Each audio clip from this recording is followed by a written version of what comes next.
7 মাস 5 দিন। বাংলাদেশ কিসের মধ্যে ছিল আপনারা অবগত। এর মধ্যে 2 বছর 111 ছিল এবং 15 বছর 7 মাস 4 দিন ছিল ফ্যাসিস্ট রেজিম। যে রেজিমে পৃথিবীর সবচেয়ে শ্রেষ্ঠ পৃথিবীর সবচেয়ে ঘৃণিত যে ফ্যাসিস্ট অ্যাডলফ হিটলার, তাকেও যিনি হার মানিয়েছেন, সেই ফ্যাসিস্ট শেখ হাসিনা আমাদের এই পুণ্যভূমিকে কলঙ্কিত করেছে, হাজার হাজার মানুষকে গুম করেছে, খুন করেছে।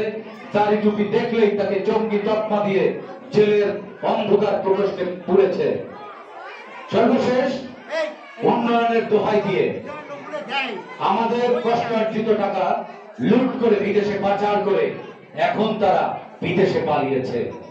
আপনারা অনেকেই আপনাদের আজও জেল কাটতে হচ্ছে। আজকের এই কুটান বৈঠক থেকে আমরা এর ন্যায্য হিস্সা চাই। আমরা এই জবাব আদায় করে নেব। আদায়ের পথ কি? সে তো পালিয়ে গেছে।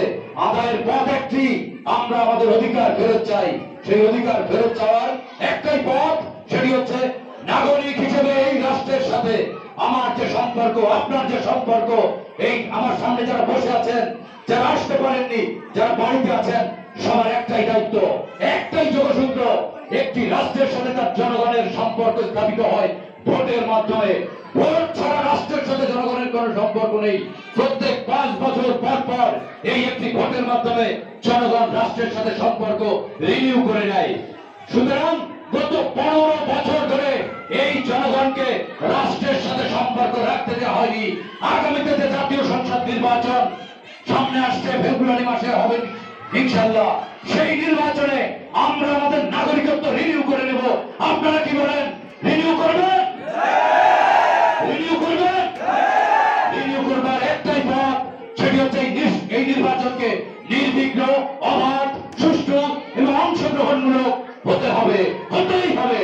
না হয় আপনার আমার রাষ্ট্রের সাথে সম্পর্ক যেভাবে ছিন্ন করে রেখে গেছে সেভাবেই ছিন্ন থাকবে। একটি জিনিস খেয়াল রাখবেন, খুব সজাগ দৃষ্টি রাখবেন, আপনার শরীরেই কিন্তু আপনার রোগের জীবাণু বসবাস করে। আপনি যদি সচেতন না থাকেন, সেই জীবাণু আপনার শরীরকে ধ্বংস করে দিবে। আপনার সমাজে, আমার সমাজে আপনার পাশে বসে ষড়যন্ত্র হচ্ছে আপনাকে শেষ করে দেওয়ার জন্য, আমাকে শেষ করে দেওয়ার জন্য। গত 15 বছর ধরে আমাদের এই সুশৃঙ্খল সমাজ ভেঙে দেওয়া হয়েছে। আমরা একজন আরেকজনের মুখ দেখা দেখি বন্ধ করে দিয়েছিলাম। কার সাথে কথা বলে কোন বিপদে পড়েন, কোন দোকানে চা খেয়ে কোন বিপদে পড়েন, এরকম ভয়ের একটা সংস্কৃতি এই সমাজে ছড়িয়ে দেওয়া হয়েছিল।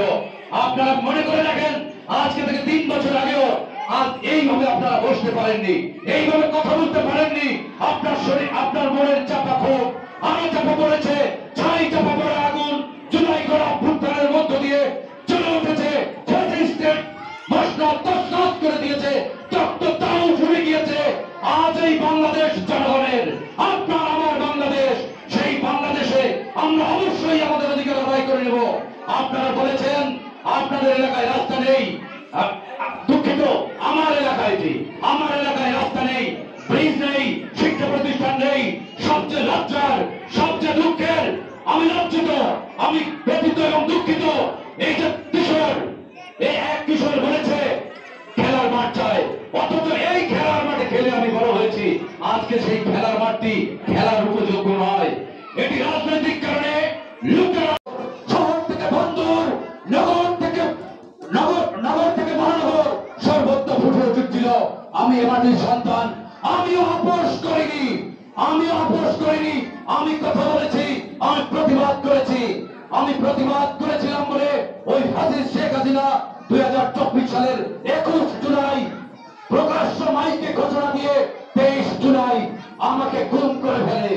আমাকে মধ্যরাতে আমার স্ত্রী সন্তানদের সামনে থেকে তুলে নিয়ে গিয়ে রাত ভর ডিজিএফআই হেডকোয়ার্টারে আমার হাত, 2 হাতে হ্যান্ডকাপ লাগিয়ে ঝুলিয়ে নির্মম ভাবে 5.5 ঘন্টা নির্যাতন চালিয়েছে। তারপরেও আমি আপোষ করিনি। তারা শুধু জানতে চেয়েছিল, তারা শুধু একটি কথা বলবার জন্য আমাকে নির্যাতন করেছিল যে তারেক রহমান নাশকতার পরিকল্পনা করছে, আমি যাতে এটি প্রকাশ করি, স্বীকার করি। আমি আপনাদের কথা দিয়ে বলতে পারি, আমি আমার এলাকার কথা দিয়ে বলতে পারি, এই মাটিতে শুয়ে আছে আমার পূর্বপুরুষরা, আমার একটি বড় ভাই এই মাটিতে শুয়ে আছে। এই মাটির জন্য, এই মাটির মুক্তির জন্য আমি আপোষ করিনি। আমাকে 7 দিন রিমান্ডের নামে মধ্যযুগীয় নির্যাতন চালানো হয়েছে। আমি এখনো ঠিকভাবে আমার ডান পায়ে ভর দিয়ে দাঁড়াতে পারি না। আমার কোমরে এখন এই শব্দ হয় দিয়ে এই জনগণকে বলি দেওয়া হয়েছে, অথচ এই রাষ্ট্র জনগণের কথা বলবার কথা ছিল, এই সংবিধান জনগণের মুক্তির কথা বলার কথা ছিল, সেটি করেনি। মুক্তিযুদ্ধের চেতনা, মুক্তিযুদ্ধ, শেখ মুজিব, শেখ হাসিনা এই শব্দ হয় দিয়ে জনগণকে নিগৃহীত করা হয়েছে, বঞ্চিত করা হয়েছে। সুতরাং আজ এই জনগণ জেগে উঠেছে, জনগণ তাদের অধিকার আদায় করে নেবে।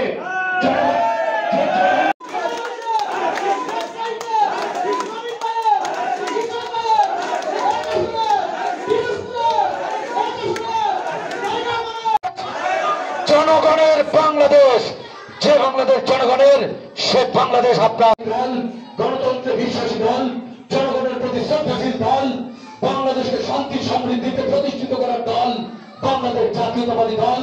এবং এই জাতীয়তাবাদী দলের ভারপ্রাপ্ত চেয়ারম্যান জনাব তারেক রহমান, শহীদ রাষ্ট্রপতি জিয়াউর রহমানের 19 দফা, দেশনেত্রী বেগম খালেদা জিয়ার ভিশন 2030 এবং এই প্রজন্মের আকাঙ্ক্ষা, আশা এবং মুক্তির সনদ 31 দফা নিয়ে আপনাদের সামনে আমি এসেছি।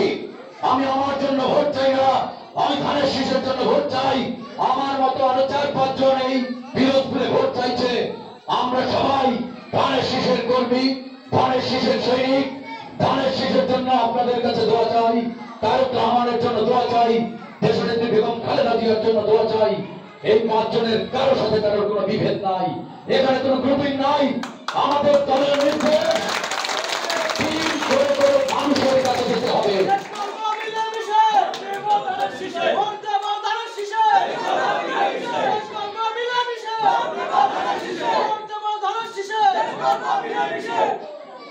এই 4-5 জনের সম্ভাব্য প্রার্থী, আমিও সম্ভাব্য একজন মনোনয়ন প্রত্যাশী। আমি প্রার্থী না, আমি প্রত্যাশী। আর একটি পক্ষের সাথে কণ্ঠ মিলে যায় এখন, ওই দিল্লি এবং হাসিনার সাথে কণ্ঠ মিলে যায়। যারা পিআর চায়, যারা পিআর না হলে ভোট হতে দেবে না, তাদের সাথে দিল্লির দাদাদের এবং মামলারির ভাগ্নির কণ্ঠ মিলে যায় সেই পিআর এর পেশাধিকারীদের। এদের আমরা শিখেছি, মৃত্যু থেকে মিলে এসেছি, মৃত্যুর ভয় দেখি আমাদের লাভ নেই। মরতে আমরা শিখে গেছি, রক্তচক্ষুকে আমরা উপেক্ষা করতে শিখে গেছি। রক্তচক্ষু, ষড়যন্ত্র, এগুলো দিয়ে আমাদের অধিকার থেকে আর বঞ্চিত করে রাখা যাবে না।